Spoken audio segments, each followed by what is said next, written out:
Hey, welcome back. It's Will Henry with ET Media here at the One Solution Group facility in Manhattan, Kansas. I have with me today again helping out Jordan Marijuana. Today we're going to cover water calibration. So why is water so important, Jordan?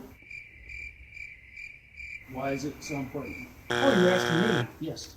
So with every part that we deal with, every product needs a specific amount of water to fully activate the binders, the starches, even the proteins, to get us to a product that is properly cooked, expanded correctly, and has the good texture.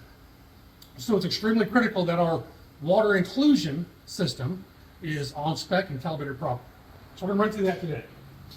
So during this exercise, we have a water pressure pump that'll be running in the background. We've already got our test sample buckets, just like if you followed our YouTube channel with our loss and weight rate checks. We're going to take 3 1-minute samples at a known rate to make sure that we're all fairly consistent.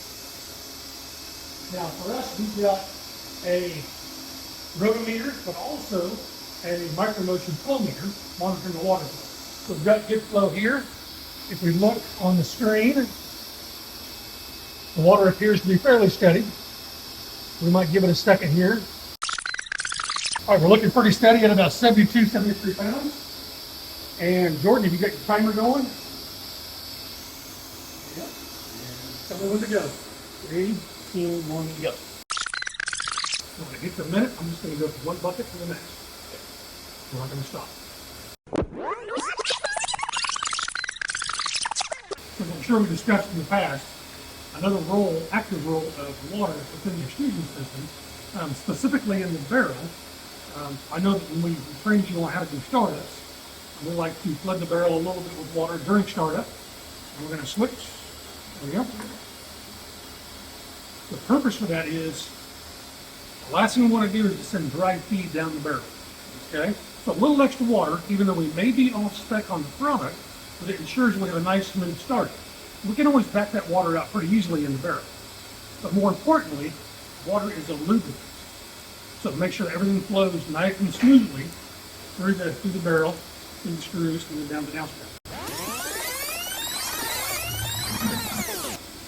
Okay, you ready?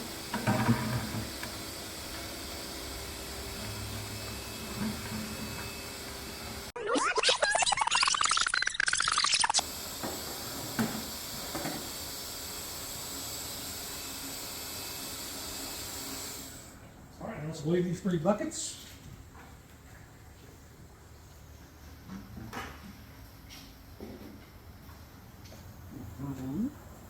So we got 1.1, 1.4, and 0.95. So we had a little bit of variance. What I would recommend on this case here is maybe double the rate and repeat the test, because we only ended up with a pound of water in each bucket, which was a good exercise. It was a mistake on our part that we should be higher, because you always want to end up with a good measurable amount of product, whether it's the water, the loss and weight, feed rate checks, maybe it's some of your fats. For something like this on the barrel water, collecting 5 pounds would be a good number to target. So with that, thank you very much. Y'all have a good day.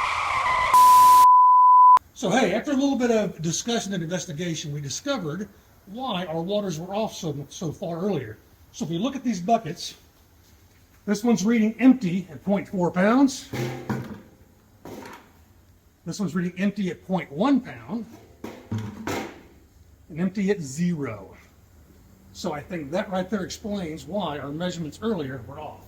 So note to self, next time you ask one of your assistants to get you some buckets, make sure he gets you 3 identical buckets.